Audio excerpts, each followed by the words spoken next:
My grandmother always said that I was an artist. I didn't always buy that logic because I wasn't known to pick up a paintbrush or create a masterpiece on a canvas. I also was sort of against the idea of labels for fear of squeezing myself into one tiny box or disappointing others who also considered themselves artists. For starters, I love music. I find solace in lyrics and in chord progressions. When I was younger, my dad showed me the band Green Day.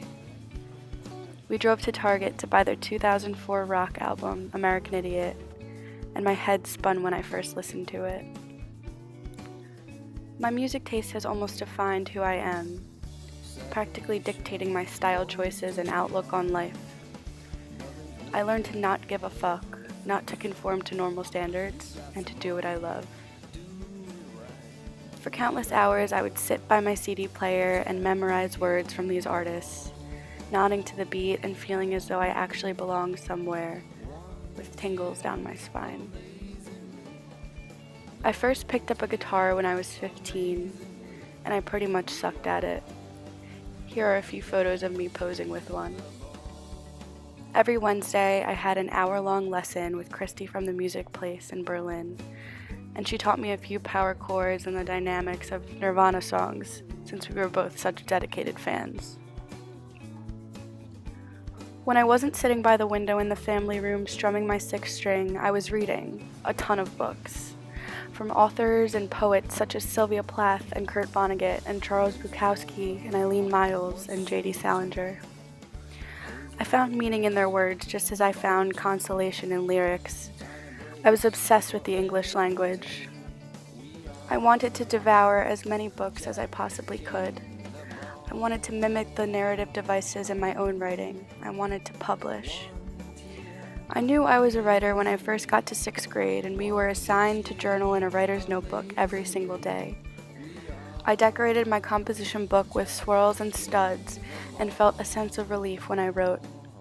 I was praised for my writing skill, whereas my math and science skills were lacking. I think I was proficient at writing because I had such a passion for it.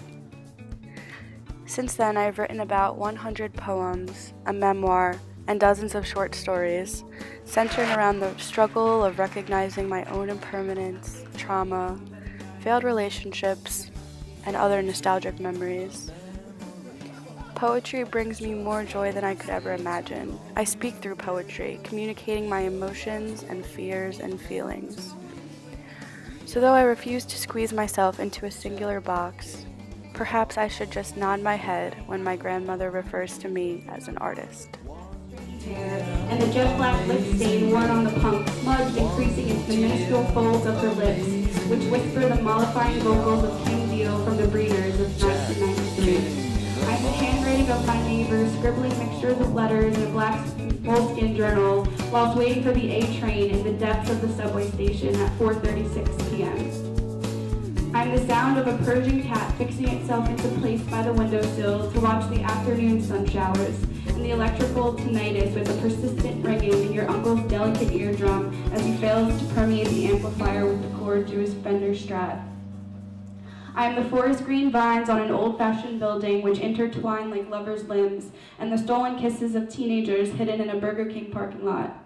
I am the non-dairy creamer swirled within a mug of chai tea, warming the fingers of its holder, and simultaneously the vanilla sweetening in a Dr. Pepper, altering for the better its natural state and taste. I am everything that you may want, but nothing that you may need, all at the same time. The vignettes of memories that fade in and out of focus after you drift asleep from a fingernail-biting escapade, the blood seeping from your cuticles, staining your pale sheets with crimson.